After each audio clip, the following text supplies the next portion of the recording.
lagi. Artinya iman kita benar-benar bersih, sehingga dari iman yang bersih itu kita gampang beraktivitas beribadah kepada Allah Subhanahu wa taala. Ayyuhal hadirun rahimakumullah, sebelum kita masuk pada materi, kembali kita sampaikan bahwasanya iman ini adalah pondasi kita. Jadi kalau pondasi kita itu kuat, maka apapun di atasnya itu pasti akan kuat. Tidak ada ceritanya orang beriman itu malas melaksanakan kewajiban, entah itu berupa sholat, entah berupa itu mencari ilmu dan sebagainya.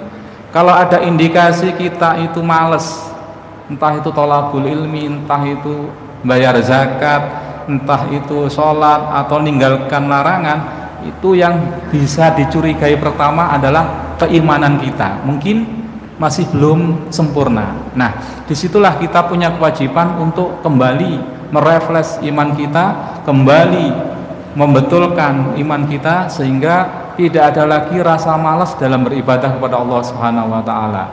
Sebagai gambaran, ada sahabat yang namanya Abu Dzar Al-Ghifari. Beliau ini adalah sahabat Nabi orang ke-6 masuk Islam setelah Khadijah istri beliau, kemudian Fatimah putri beliau, Abu Bakar, Ali, Utsman. Nah, orang yang ke-6 yang menyatakan keislamannya adalah Abu Dzar Al-Ghifari. Al-Ghifari nama sebuah kota, Al-Ghifar. Ini jaraknya dari Mekah itu sekitar 300 km. Kalau kita bawa ke Indonesia ke sini itu antara Situbondo Tuban. Saya lihat di Google itu Situbondo Tuban itu 292 kilo. Jadi jenengan bisa bayangkan, jauh-jauh Abu Dzar Al-Ghifari ini datang dari Al-Ghifar ke Mekah itu hanya ingin mencari berita tentang datangnya seorang nabi. Dan cukup beliau ingin ketemu sama Rasul, kemudian ingin tahu tanda yang paling kecil, yaitu tanda, mohon maaf, di pahanya Rasul itu ada semacam tai lalat gitu. Abu Dzar Al-Ghifari itu cukup melihat itu aja sudah sanggup beriman. Dan luar biasanya, begitu dia menyatakan keislamannya, maka dia naik ke atas berhala di Mekah, di Ka'bah. Jadi di Ka'bah itu dikelilingi oleh berhala. Di situ ada berhala paling besar, Hubal namanya. Abu Dzar Al-Ghifari ini naik.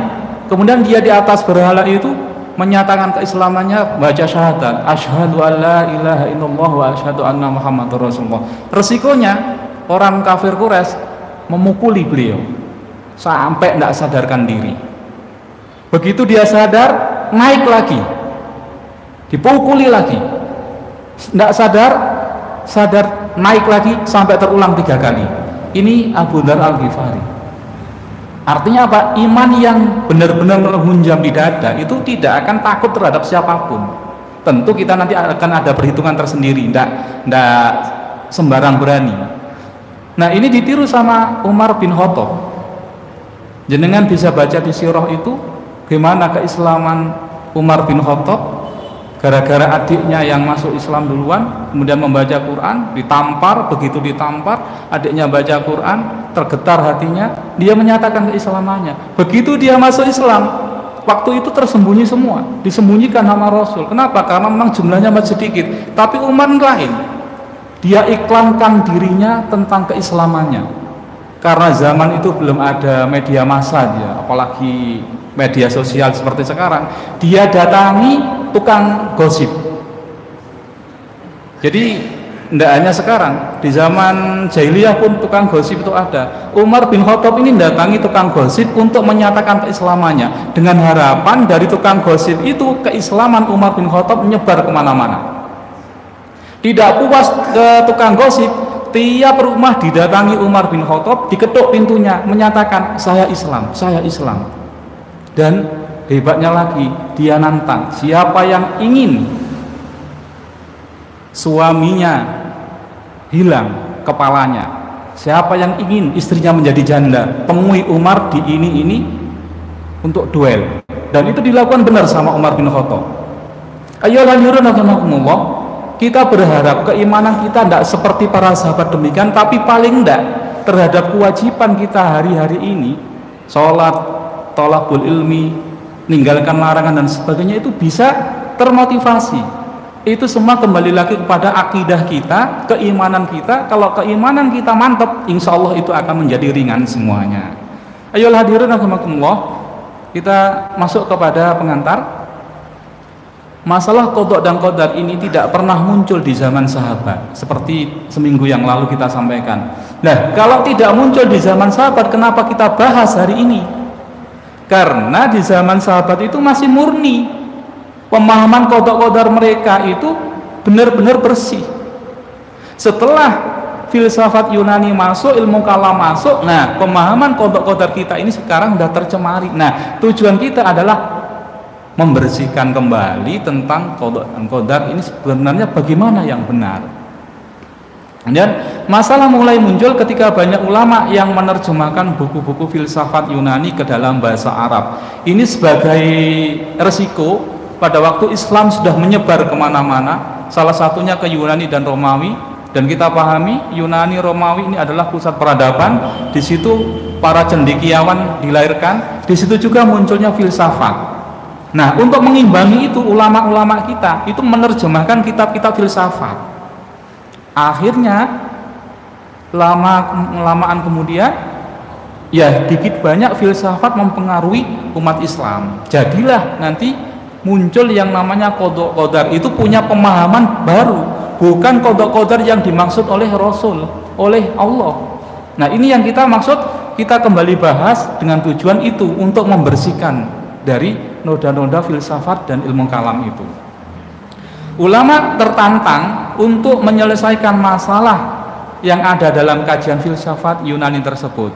Nah, masalah tersebut pernah menjadi bahasan di kalangan pendeta Nasrani, tapi gagal untuk menyelesaikannya. Masalah apa? Mereka membahas apakah perbuatan manusia itu ada campur tangan Tuhannya atau berdiri sendiri. Apakah manusia ini bebas sebebas-bebasnya, atau apakah manusia ini terpaksa berbuat sesuatu? Ini sudah muncul dahulu di zaman Yunani. Ternyata di umat Islam pun itu terjadi lagi, sehingga qada qadar sekarang dipahami apa ada hubungan antara perbuatan manusia dengan hamba, dengan Tuhannya itu. Ayo hadirin rahimakumullah, contoh masalahnya demikian. Jika manusia menulis, kemampuan menulis itu atas kehendak siapa? Saya bicara di depan demikian, ini kehendak saya apa kehendak Allah? Jenengan duduk, mulai tadi masuk masjid sini, Masjid Al-Jihad, sholat, kemudian sekarang duduk sampai nanti isya, baru pulang ke rumah masing-masing, itu kemauan jenengan semua apa kemauan Allah? Kita kalau sholat itu kehendak siapa? Kehendak Allah atau kehendak manusia? Jika manusia sedekah, itu kehendak siapa? Kehendak Allah atau kehendak manusia? Ini masih yang baik. Nah, yang jelek ini, jika manusia mencuri, itu kehendak siapa? Apakah kehendak Allah atau kehendak manusia? Jika manusia berzina, naudzubillah, itu kehendak siapa? Apakah kehendak Allah atau kehendak manusia? Kita kalau berhadapan dengan pertanyaan semacam itu pasti akan bingung. Dan faktanya masyarakat kita itu membahas itu. Nah, makanya kita bahas konsekuensi jawaban. Jika jawabannya adalah itu semua kehendak Allah, kita bicara kehendak Allah, kita duduk, kita sholat, kita sedekah, kita naudzubillah zina, naudzubillah kita mencuri, itu kehendak Allah. Kalau itu jawabannya, mengapa Allah menghendaki ada manusia yang dipaksa untuk berbuat baik? Berarti kan kita dipaksa berbuat baik kan? Kita sholat di sini dipaksa karena ini kehendak Allah. Kita taklim di sini sekarang dipaksa, kenapa? Karena ini kehendak Allah.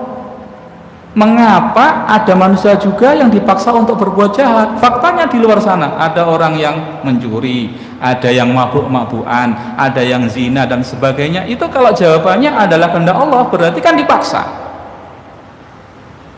Nah, di mana keadilan Allah? Kalau kita dalam berbuat ini dipaksa, pertanyaan berikutnya, di mana keadilan Allah? Kan enak manusia yang dipaksa baik, sholat dipaksa baik, sedekah itu baik, zakat baik, taklim baik, nanti di akhirat kan pasti akan dimasukkan surga. Kebalikannya orang yang berbuat jahat itu, kalau kehendak Allah berarti dia kan dipaksa sama Allah untuk berbuat jahat, maka nanti resikonya kan akan dimasukkan ke neraka. Berarti dia dipaksa berbuat jelek di dunia, di akhirat dia dipaksa untuk masuk neraka. Sekali lagi pertanyaannya, di mana keadilan Allah? Maka kita ucapkan subhanallah. Kalau demikian Allah tidak adil, maka berarti Allah zalim. Allah zalim. Subhanallah, maha suci Allah dari itu semua. Apakah demikian? Insya Allah nanti jawabannya. Nah, jika sebaliknya, maksudnya sebaliknya bagaimana? Kalau kita berbuat sholat, kebaikan, sedekah dan sebagainya, atau di luar sana ada yang zina, mencuri, korupsi dan sebagainya, itu karena kehendak bebas manusia, maka resikonya berarti manusia mempunyai kebebasan untuk berbuat. Kalau manusia itu memiliki kebebasan, berarti Allah kehendaknya itu terbatas. Saya ulang, kalau semua aktivitas kita, aktivitas manusia, baik yang baik maupun yang jelek, yang jahat, itu adalah atas kehendak manusia mutlak, berarti kehendak Allah itu terbatas. Kalau kehendak Allah terbatas, berarti Allah tidak akan mengetahui apa yang akan dibuat manusia. Apakah fulan akan pulang ke rumah atau terus pergi ke pasar? Sebab kalau saya bebas berbuat, jenengan bebas berbuat, berarti Allah belum tahu apa yang akan kita lakukan habis ini. Kan demikian logikanya. Bisa dipahami nggih?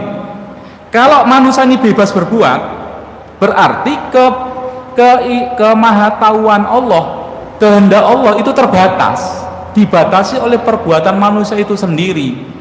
Contohnya, habis ini kita mau kemana Allah belum tahu, kan kita belum berkehendak, gitu nggih? Berarti Allah juga belum mengetahui apakah seorang manusia itu akan masuk surga atau akan masuk neraka. Kalau manusia itu bebas berbuat dengan sendirinya, berarti Allah itu belum tahu kita ini, manusia ini, yang namanya ABC ini nanti di surga apa di neraka, karena perbuatan kita kan belum terjadi, gitu nggih? Berarti iradah atau kehendak Allah itu juga terbatas, termasuk ilmu Allah juga terbatas. Resikonya kalau kita jawab bahwasanya semua aktivitas manusia itu dari perbuatan manusia sendiri, maka resiko dari jawaban itu ilmunya Allah terbatas, iradahnya Allah terbatas, Allah pun belum tahu kita di surga apa di neraka. Kalau demikian, subhanallah, maha suci Allah. Padahal sebelum masuk ke inti, kita sudah diyakinkan dalam akidah kita, dalam qada-qadar kita kan sudah ditentukan surga atau neraka kita. Kan demikian kan keyakinan kita. Berarti jawaban yang pertama maupun yang kedua ini masih membingungkan kita. Kenapa bingung? Ya pasti bingung, karena itu bukan wilayah kita kok kita bahas gitu loh. Ayo hadirin rahimakumullah. Jika tidak, berarti Allah itu maha berilmu. Allah maha mengetahui apa yang sudah terjadi, sedang terjadi maupun yang belum terjadi, termasuk yang lahir maupun yang batin. Kalau perbuatan manusia itu bukan murni dari manusia semata, berarti dampaknya Allah itu maha berilmu. Allah itu mengetahui apa saja yang akan terjadi, yang sedang terjadi, yang belum terjadi pun akan Allah ketahui, baik lahir maupun batin. Berarti Allah pasti sudah mengetahui apa yang belum dilakukan oleh manusia, apakah nantinya akan menjadi baik atau menjadi jahat. Termasuk Allah juga mengetahui secara pasti manusia itu besok akan masuk surga atau masuk neraka. Jika Allah sudah tahu pasti, untuk apa sekarang manusia harus rajin beribadah? Kalau kita sudah dipastikan di surga itu, buat apa saya jenengan capek-capek sholat? Toh nanti sudah masuk surga. Atau di luar sana ada yang sudah dipastikan masuk neraka, buat apa dia bertobat dan sebagainya, disuruh tobat dan sebagainya, kan demikian. Tidak ada gunanya karena Allah sudah tahu pasti surga atau nerakanya orang tersebut. Kalau ini yang jadi masalah, subhanallah, maha suci dari Allah, bingung kita dijadi. Nah, hadirin sekalian, itu tidak sampai di situ saja. Masalah kemudian muncul lagi. Masalah apa? Masalah hidayah. Insya Allah sudah pernah kita bahas. Apakah hidayah itu kehendak Allah atau hasil usaha manusia?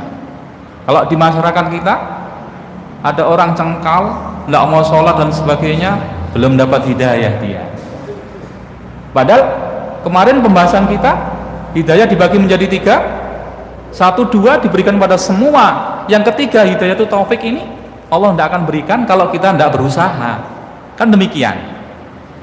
Kemudian masalah apakah manusia harus pasrah, masalah tawakal. Apakah manusia harus pasrah secara total kepada Allah atau manusia harus senantiasa berusaha? Masalah tawakal kita sudah pernah bahas juga. Yang penting kita tawakal, pasrah kepada Allah. Kalau memang dikehendaki pinter, dikehendaki kaya, ya sudah. Atau tidak ada tawakal yang demikian. Kita harus maksimal berusaha mati-matian dengan jerih payah kita sendiri. Dan insya Allah sudah kita temukan jawabannya. Apa tentang tawakal? Kita tawakal sebelum, sedang, dan selama, dan setelah berbuat. Jadi tidak bisa dipisah tawakal itu. Insya Allah sudah semua kita lewati itu. Kemudian masalah rezeki, apakah itu ketentuan Allah atau dari hasil usaha manusia? Maka jawabannya rezeki adalah pemberian daripada Allah. Pembahasan kita 3-4 minggu yang lalu. Kemudian yang berikutnya adalah masalah ajal, ketetapan Allah. Apakah tergantung dari usaha manusia ajal kita itu? Ternyata kita temukan ajal itu sudah ditentukan sama Allah. Lahir, mati sudah ditentukan. Tidak ada campur tangan manusia tentang kapan dia mati. Yang jadi urusan adalah dia husnul khotimah apa su'ul khotimah. Dan masih banyak masalah lain lagi. Kalau kita turuti tentang qada qadar dihubungkan dengan perbuatan manusia dengan perbuatan Allah. Ayolah hadirin rahimakumullah, gara-gara pemahaman qada qadar semacam itu, maka di kalangan umat Islam muncul 2 kelompok yang sangat ekstrim. Ustaz, kemarin ada 3 kelompok. Ya, ini maksudnya kelompok yang ekstrim, yang sangat bertolak belakang. Yang kelompok pertama itu namanya Mu'tazilah Qadariyah, memahami bahwa manusia itu memiliki kebebasan berkehendak mutlak. Manusia akan mencapai hasil usahanya kalau dia mau berusaha. Di balik kelompok yang pertama ada kelompok kedua namanya Jabariyah. Ini memahami bahwasanya manusia itu tidak memiliki kebebasan. Apa yang terjadi pada dirinya itu dipaksa ditentukan oleh Allah. Maka nanti resikonya akan ada kelompok yang ketiga yang kita sebut dengan Ahlus Sunnah wal Jamaah, dalam tanda kutip adalah Asy'ariyah Maturidiyah. Ini ambil jalan tengah. Nah, mana kelompok yang benar? Apakah Qadariyah atau yang Jabariyah? Sebelum menjawab ke sana, kita ada cerita. Jadi ada baik yang Mu'tazilah, Qadariyah itu punya dalil. Innallaha la yughayyiru ma biqaumin hatta yughayyiru ma bi anfusihim. Sesungguhnya Allah tidak akan merubah sebuah kaum sampai dirinya itu merubah dengan sendiri. Ini dalilnya kelompok yang mengatakan manusia itu bebas berusaha. Kemudian ada kelompok yang Jabariyah, ini terserah Allah saja. Dan ayat-ayatnya insya Allah ke belakang nanti akan ada. Ini debat, cerita. Secara dalil tidak bisa diketemukan. Kenapa? Karena sama-sama pegang dalil. Akhirnya diadu dalam kehidupan sehari-hari. Kata orang Mu'tazilah, kata orang Qadariyah, hei orang Jabariyah, kita buktikan kalau memang Allah itu menentukan segala sesuatunya terhadap diri kamu, kita buktikan sekarang. Bagaimana caranya? Saya pengen dapat mangga, sampean juga pengen dapat mangga. Saya sebagai orang Qadariyah Mu'tazilah, maka harus berusaha saya akan keluar rumah, beli, usaha. Kamu kan enggak punya pemahaman semacam itu. Orang Jabariyah itu kan apa katanya Allah aja, kamu diam aja di dalam rumah. Kalau memang Allah menghendaki kamu dapat mangga, makan mangga, nanti akan ada orang yang datang ngasih mangga. Akhirnya benar, yang Mu'tazilah, yang Qadariyah dapat. Kenapa? Dia usaha. Yang Jabariyah nggak dapat. Kenapa? Karena dia tidak usaha.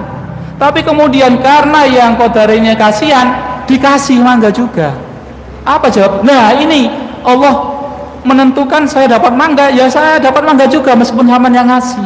Bingung kan akhirnya? Yang Mu'tazilah bingung, yang Jabariyah bingung.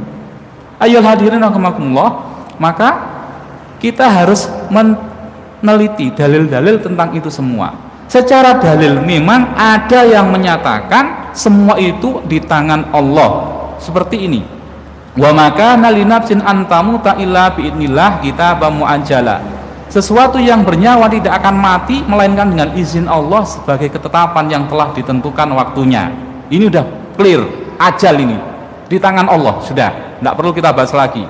Ayat berikutnya, walikulli ummatin ajal fa idza jaa ajaluhum la yastakhiruna sa'atan wa la yastaqdimun. Sama. Kalau sudah tiba saatnya ajal, 1 detik pun, 1 menit pun tidak akan bisa maju maupun mundur. Ini dalil tentang qada. Ma asaba min musibatin fil ardi wala fi anfusikum illa fi kitabim min qabli an nabraha. Inna dzalika 'alallahi yasir. Tiada suatu bencana pun yang menimpa di bumi dan di pula pada diri sendiri melainkan telah tertulis dalam kitab Lauhul Mahfuz sebelum kami menciptakannya. Sesungguhnya yang demikian itu adalah mudah bagi Allah. Jadi semuanya sudah dituliskan sama Allah di Lauhul Mahfuz, manusia tinggal menjalaninya. Bahkan dalam sebuah hadis itu 50.000 tahun sebelum kita ciptakan, beres sudah. Kemudian kul la yusibana illa ma kataballahu lana huwa maulana wa 'alallahi falyatawakkalul mu'minun. Katakanlah, sekali-kali tidak akan menimpa kami melainkan apa yang telah ditetapkan oleh Allah bagi kami. Dialah pelindung kami dan hanyalah kepada Allah orang yang beriman harus bertawakal. Jadi semua kejadian yang menimpa kita, yang menimpa saudara kita, yang menimpa dunia ini, semua itu atas kehendak Allah. Kemudian ayat berikutnya, Sabah ayat 3, tidak ada yang tersembunyi daripadanya seberat zarah pun yang ada di langit dan yang ada di bumi, dan tidak ada pula yang lebih kecil dari itu dan yang lebih besar melainkan tersebut dalam kitab yang nyata, yaitu Lauhul Mahfuz. Jadi kitab Lauhul Mahfuz itu sudah mengandung semua yang akan terjadi. Semua yang terjadi, semua yang akan terjadi sudah ada di situ semua. Berikutnya, wa huwallazi yatawaffakum bilaili wa ya'lamu ma jarahtum bin nahar. Dan dialah yang menidurkan kamu di malam hari dan dia mengetahui apa yang kamu kerjakan pada siang hari. Kemudian dia membangunkan kamu pada siang hari. Semua dalam kendali Allah. Ayo hadirin rahimakumullah, maka dari itu semua kita ambil yang menjadi masalah qada qadar bagi orang yang sudah tercemari akidah filsafat dan ilmu kalam adalah sesungguhnya masalah qada dan qadar itu tidak menyangkut 4 hal ini. Jadi keyakinan kita, kalau kita ingin mengembalikan pemahaman qada qadar kita seperti pemahaman para sahabat, maka jangan sekali-kali menghubungkan perbuatan manusia apakah diciptakan Allah atau diciptakan manusia. Tidak boleh kita bertanya demikian. Jadi ada 4 hal ini yang tidak boleh kita hubungkan dengan qada qadar kalau ingin pemahaman qada qadar kita itu mendekati sempurna. Yang pertama, jangan pernah kita bertanya apakah perbuatan manusia itu diciptakan Allah atau diciptakan manusia. Ada pilihan, ini ciptaan Allah atau ini ciptaan manusia. Yang kedua, iradah Allah, apakah meliputi seluruh kejadian atau tidak. Allah kan punya keinginan, kehendak. Nah, kehendak Allah itu apakah melingkupi semua atau tidak? Yang ketiga, ilmu Allah, apakah sudah mengetahui sebelum, selama, dan sudah kejadian atau tidak? Yang keempat, kitab Lauhul Mahfuz, apakah sudah mencatat semua kejadian atau tidak, mungkin dirubah atau tidak? Empat ini tidak boleh kita sandingkan, kita bahas, kita bicarakan kalau kita bahas qada dan qadar. Kenapa? Itu wilayahnya Allah. Wilayah kita itu ngurusi perbuatan kita. Perbuatan Allah itu tidak boleh kita urusi. Kenapa? Tidak jangkau kita. Saya ulang, keempat hal ini yang membuat kacau pemahaman qada qadar itu karena dimasukkan, dihubungkan, disandingkan dengan qada qadar. Padahal faktanya tidak demikian. Jenengan kalau bertanya apakah perbuatan manusia itu diciptakan Allah atau diciptakan manusia, maka sampai kapanpun tidak akan dapat jawabannya. Seperti Qadariyah, Jabariyah itu tadi. Ilmu Allah juga apakah mencakup semua, menjangkau semua, apa sebagian? Tidak akan dapat kita temukan jawabannya. Kenapa? Kalau kita mau jujur, ilmu Allah itu yang menguasai semuanya. Kenapa? Karena berita langit demikian. Quran menyatakan demikian, hadis menyatakan demikian, sudah tidak perlu kita bahas. Iradah Allah, Lauhul Mahfud itu berita langit, berita dari Rasul menyatakan mencakup semua. Itu sudah tidak perlu kita masukkan apakah manusia di situ bisa merubah apa tidak. Gitu nggih? Ini yang menjadi titik masalah. Jadi kalau kita membahas qada qadar, jangan pernah membawa empat hal ini kepada masalah qada qadar. Insya Allah jenengan bisa baca di fotokopiannya itu. Kemudian sekarang apa yang harus kita bahas?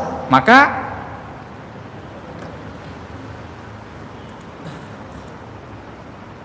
yang kita bahas, lupa ndak saya nanti ya. Kalau ndak satu-satu pemahaman kita agak nanti. Mohon maaf agak terunda.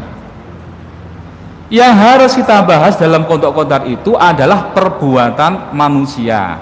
Kenapa harus perbuatan manusia? Karena itu wilayah yang kita kuasai, yang bisa kita jangkau. Akal kita itu hanya bisa menjangkau apa yang bisa kelihatan saja. Nah sekarang ini yang kita bahas adalah perbuatan manusia. Mohon diperhatikan, kenapa? Karena ini titik intinya. Perbuatan manusia itu kita jawab secara jujur. Apakah kita dalam berbuat itu, mohon maaf, bebas atau terpaksa? Saya sekarang duduk di sini ini bebas apa terpaksa? Jenengan duduk di sini bebas apa terpaksa? Tidak perlu dijawab secara lisan, jenengan dipikir sendiri. Nah, pasti akan dua kan? Kalau kita terpaksa, jika baik itu mendapat pahala, jika buruk mendapat siksa. Kalau yang bebas itu benarkah kita bebas berbuat? Kalau kita ngomong kita tuh bebas berbuat, kita mengendalikan jantung kita saja tidak sanggup. Jenengan bisa mengendalikan jantung, jantung ini biar menghemat setengah jam ini tidak usah detak dulu ya. Nanti kita pakai jam beker tuh ya. Biarkan, kasihan ini mulai lahir sampai nanti mati tidak pernah berhenti. Jantung kita itu seberat kepala kita, sesuai dengan tangan kita. Kalau tangan kita besar, ya ini sudah jantung kita. Ini mulai lahir sampai nanti tidak pernah berhenti. Jenengan bayangkan, onderdil kita, organ kita yang tidak pernah berhenti bergerak itu jantung. Ini tidak bisa kita kendalikan. Berarti dalam diri kita itu ada yang kita bebas memilih, ada yang kita terpaksa menjalani. Gitu nggih? Nah, kita lanjutkan. Ternyata perbuatan kita itu tidak bebas semua. Juga kita tidak terpaksa semua. Saya duduk di sini bebas memilih. Saya bisa alasan ke takmir, maaf saya tidak bisa datang gini-gini. Jadi kan tidak tahu. Saya bisa menentukan pilihan sendiri, tapi terhadap jantung saya tidak mampu untuk mengendalikan. Nah itu sudah. Kemudian bagaimana yang benar? Fakta perbuatan manusia, ada yang dikuasai manusia, ada yang menguasai manusia. Yang menguasai manusia apa? Kayak jantung kita itu kita dikuasai. Yang kita menguasai apa? Ya jenengan mau duduk, mau bangun, mau makan, mau taklim, mau sholat, itu jenengan bebas memilih. Maka nanti Kalau yang menguasai manusia itu terikat dengan nidhamul wujud. Apa? Hukum alam. Api itu panas, air itu dingin, jatuh itu ke bawah, kita itu hidup di dunia pakai kaki, tidak bisa terbang dan sebagainya. Ini namanya nidham alam, hukum alam. Ada yang di luar nidham wujud. Apa? Contoh kita jatuh mendadak dan sebagainya. Ini yang tidak bisa kita duga. Nah ini yang bisa kita kuasai, ini yang akan dihisap. Kalau yang ini tidak dihisap kita, yang inilah yang kita dihisap. Maka nanti kalau sesuai dengan syariah, saya duduk di sini kan bisa memilih, bebas kan? Kalau sesuai dengan syariah, maka apa yang terjadi? Kalau sesuai dengan syariah, saya dapat pahala. Saya bebas memilih untuk kajian di Masjid Al-Jihad ini karena ini perbuatan baik, dapat pahala saya. Tapi kalau naudzubillah saya melanggar, saya mohon maaf tidak nutup aurat, keluar rumah hanya pakai celana dalam saja, naudzubillah ya. Itu berarti saya melanggar syariat, saya dapat dosa. Ini wilayah yang bisa kita kuasai, ini yang bisa kita pilih. Berbeda dengan yang satunya ini, yang tidak bisa kita pilih inilah yang disebut qada Allah. Nyambung ya? Jadi jantung jenengan yang bisa berdetak terus menerus, itu jenengan tidak punya kemampuan untuk menghentikan, itu namanya qada Allah. Jenengan hidup di dunia ini kok tidak di Mars sana, kenapa kok jalan pakai kaki, kok tidak bisa terbang seperti burung, itu namanya qada Allah, dan itu tidak ada hisabnya. Jangan dihubungkan dengan perbuatan Allah apa perbuatan manusia lagi. Sudah kita bilang kan, ada yang dikuasai oleh manusia, ada yang manusia itu terpaksa. Yang manusia terpaksa inilah yang dikatakan sebagai qada. Kalau sudah menjadi qada, tidak perlu dibahas. Kenapa? Karena itu urusan Allah. Jenengan mau ngurusi, ya Allah, saya kasih kemampuan untuk menghentikan jantung saya terlalu cepat, saya ingin sedang-sedang saja, tidak bisa kita. Itu kodoknya Allah sudah. Gitu nggih? Clear sudah masalah kodok.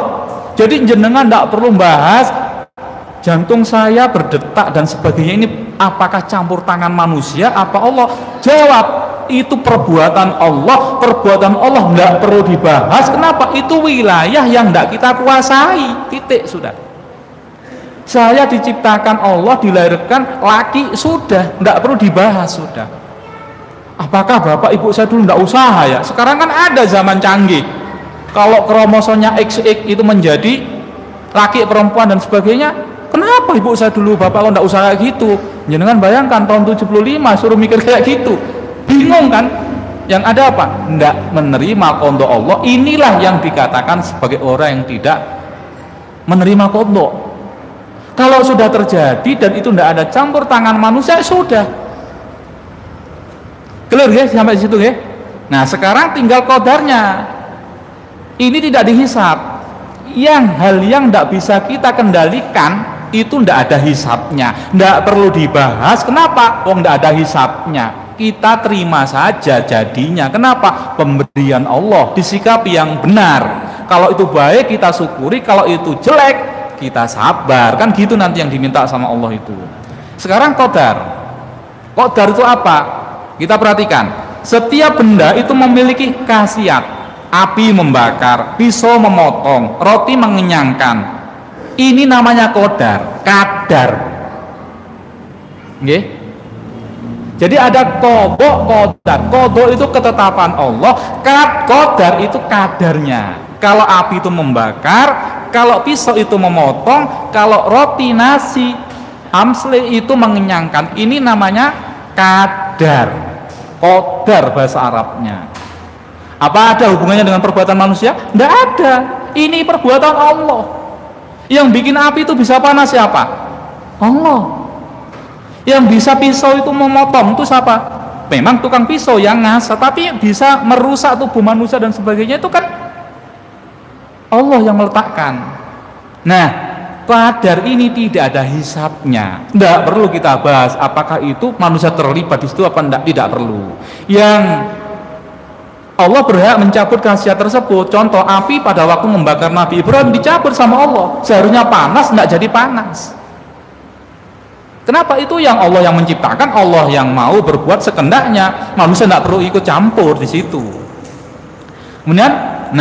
Kemudian bebas digunakan manusia. Kadar ini hadirin sekalian, ini bebas digunakan manusia. Kalau api jenengan pakai masak, pahala. Kalau api jenengan pakai membakar rumahnya orang, dosa. Jadi manusia itu akan dihisap apa yang bisa dia kuasai saja. Tidak ada urusannya dengan qada dan qadar. Akan dihisap oleh Allah. Yang mana? Yang dihisap, yang kita kuasai. Digunakan sesuai dengan syariah, maka nanti dapat pahala. Jenengan punya pisau dipakai nyembelih hewan kurban, dapat pahala. Punya pisau dipakai nakut-nakuti orang, bukan membunuh, nakut-nakuti saja. Jenengan ayunkan pisau apa? Itu sudah dosa, tidak boleh dalam Islam. Tidak boleh sudah. Nah, kalau digunakan melanggar syariat itu mendapat siksa. Ini qadar Allah. Sudah clear nggih? Qadar. Qadar itu kadar bahasa Indonesia. Ukurannya itu sudah. Kalau jenengan sekali lagi dihubungkan dengan perbuatan, tidak nyambung sudah. Kenapa? Wong itu perbuatannya Allah.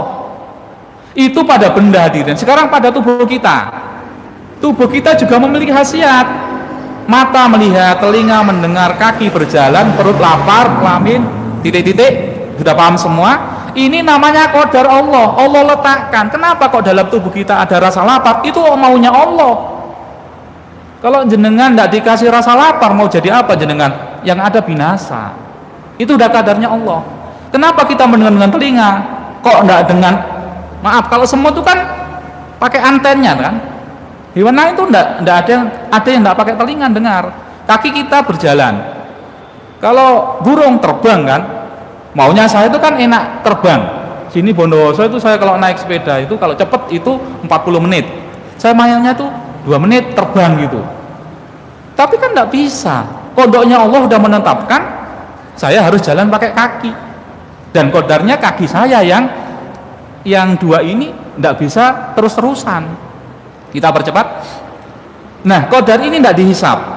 Nah, termasuk akal kita hadirin sekalian itu juga memiliki khasiat. Apa khasiatnya akal? Kehendak bebas. Ini di surat Asy-Syams sama Al-Balad. Ini nanti hubungannya menghubungkan antara perbuatan manusia dengan perbuatan Allah. Itu nanti jawabannya di sini. Di akal manusia ini akan dihisap. Akal kita akan dihisap. Makanya nanti kalau akal kita udah hilang, naudzubillah, tidak ada kewajiban beragama, tidak ada hisap. Orang gila itu udah bebas. Digunakan kalau sesuai dengan syariat maka dapat pahala. Kalau digunakan melanggar syariat maka akan dapat dosa. Kita percepat. Nah ini wa nafsi wa ma sawwaha fa alhamaha fujuraha wa taqwa. Allah hadirin sekalian itu punya kehendak manusia itu dikasih kebebasan untuk memilih fa alhamaha fujuraha wa taqwa. Apakah dia mau kefajiran, kerusakan atau wa taqwa atau kebaikan takwa. Itu Allah letakkan di dalam diri kita. Allah ciptakan manusia itu disertakan dengan dua jalan. Dalam tubuh kita itu ada bahasanya malaikat, ada setan. Siapapun itu ada, termasuk Rasulullah. Hanya Rasulullah itu sudah ditundukkan setannya itu, jinnya itu tidak berkutik gitu ya. Kalau kita jenengan sekarang bisa baik, nanti pulang bisa berbuat jahat.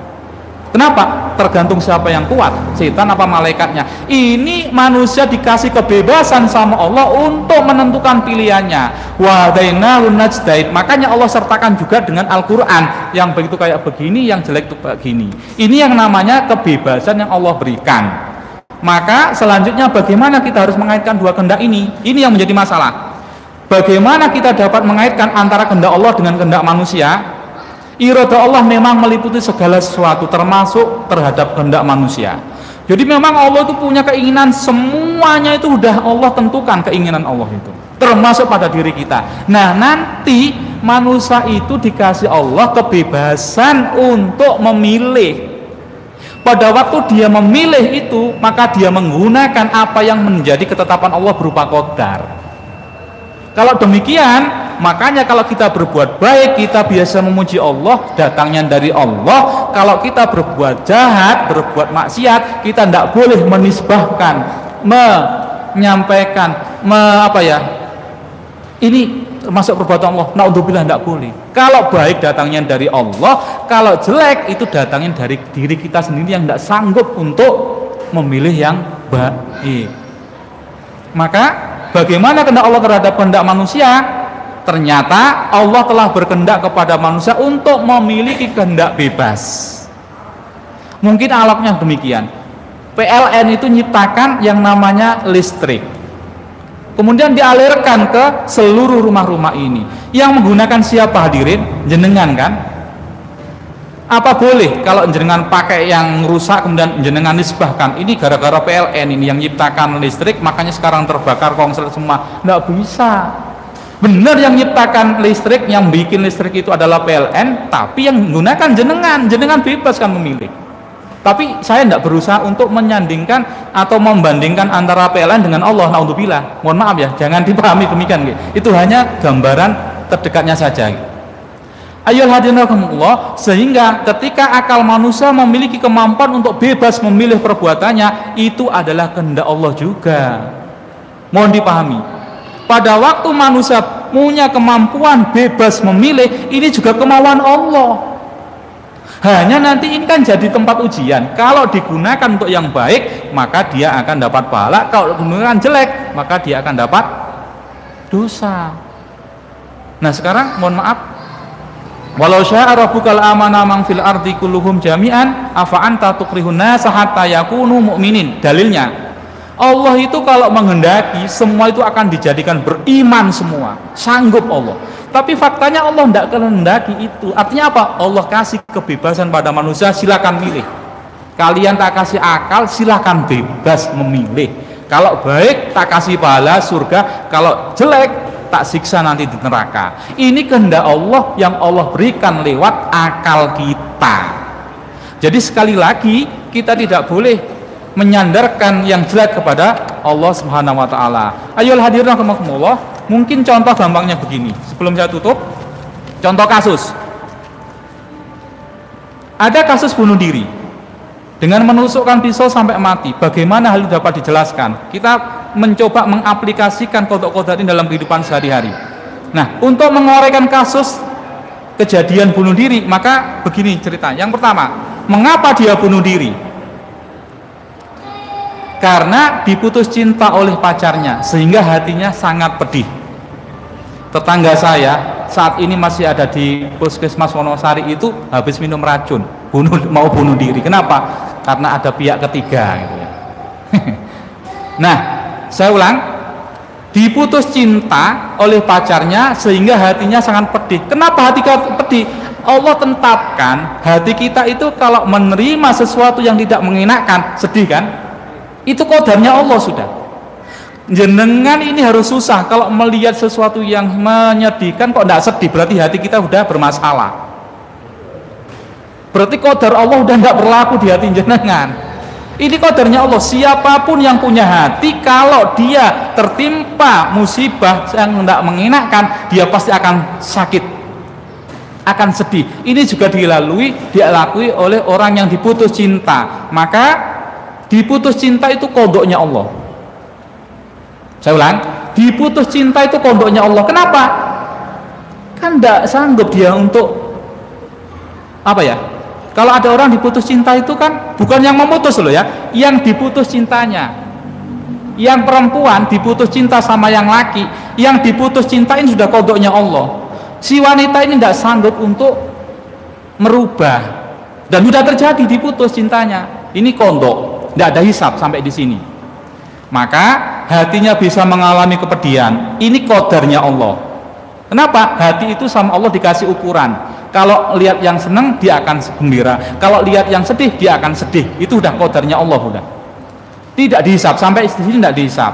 Maka ketika hatinya pedih, dia memiliki kebebasan untuk memilih apakah akan bertaubat atau bunuh diri. Bebas kan? Pada waktu si A diputus cinta sama pacarnya, hatinya pedih, ini belum ada hisab ini, karena ini kodoknya Allah. Pada waktu dia bebas memilih apakah dia akan sabar atau dia mau bunuh diri, ini mau berlaku hukum. Maka kalau dia memilih bunuh diri, dia dihisab. Kenapa? Karena bunuh diri ini pilihan. Kalau putus cintanya, diputus sama mantan pacarnya, ini belum ada hisab bagi dia. Yang putus itu ada hisabnya, tapi yang diputus tidak ada hisabnya karena termasuk qada Allah, ketetapan Allah. Baru setelah dia memilih untuk bunuh diri karena dia bebas antara bertaubat atau sabar, maka dia tidak memilih sabar, dia memilih bunuh diri, maka dia akan dihisab. Nah sekarang bunuh dirinya pakai apa? Dia bunuh diri bebas mau pakai racun atau pisau. Racun dan pisau itu memiliki khasiat, ini qadarnya Allah. Kalau pisau itu bisa melukai tubuh manusia, racun juga bisa membuat manusia binasa. Yang tetangga saya itu menggunakan racun, tapi ketahuan sama keluarganya, langsung dibawa ke puskesmas Wonosari. Hari ini, kemarin kejadiannya, sekarang masih ada di puskesmas itu. Nah, dia bunuh diri ini bisa memilih antara menggunakan pisau atau racun. Ternyata dia memilih racun, dihisab. Kalau pisaunya dan racunnya ini qadar Allah, tidak ada hisab. Ternyata dia memilih pisau, contohnya beda ya. Yang di rumah memilih racun, yang di sini pisau. Nah, pisau memiliki khasiat merusak tubuh manusia, ini qadar Allah, tidak dihisab. Dia memahami bahwa menusukkan pisau bisa mematikan dirinya, ini yang baru dihisab. Dia kenapa ambil pisau? Karena dia sakit hati, hidup ini sudah gelap gulita, dengan menusukkan pisau dia punya keyakinan bisa mati, beres urusan di dunia, ini yang dihisab. Karena ini bebas dia memilih. Ketika pisau menghunjam ke dalam dirinya, dia mati, ini qada Allah. Ajal kan qada Allah. Kenapa kok qada Allah? Iya, manusia tidak ada daya upaya di situ. Yang di rumah dia tidak mati. Bunuh diri itu ada yang gagal, ada yang sukses. Kalau gagal berarti Allah belum menghendaki dia mati. Kalau dia sukses mati, berarti Allah sudah menetapkan ajalnya memang di situ. Yang di rumah tetangga itu tidak sukses, dia bunuh dirinya, berarti belum ajalnya. Ketika pisau dihujamkan dalam dirinya, dia mati, umpama dia mati, maka ini qada Allah, tidak ada hisab. Dia mati itu tidak ada hisab. Yang dihisab apa? Yang dihisab adalah dia mati dengan proses seperti di atas, itu dihisab. Kenapa? Karena dia melakukan perbuatan yang mengarah kepada bunuh diri, dan dia akan disiksa di neraka sebagai risikonya. Maka seorang mukmin itu biasanya harus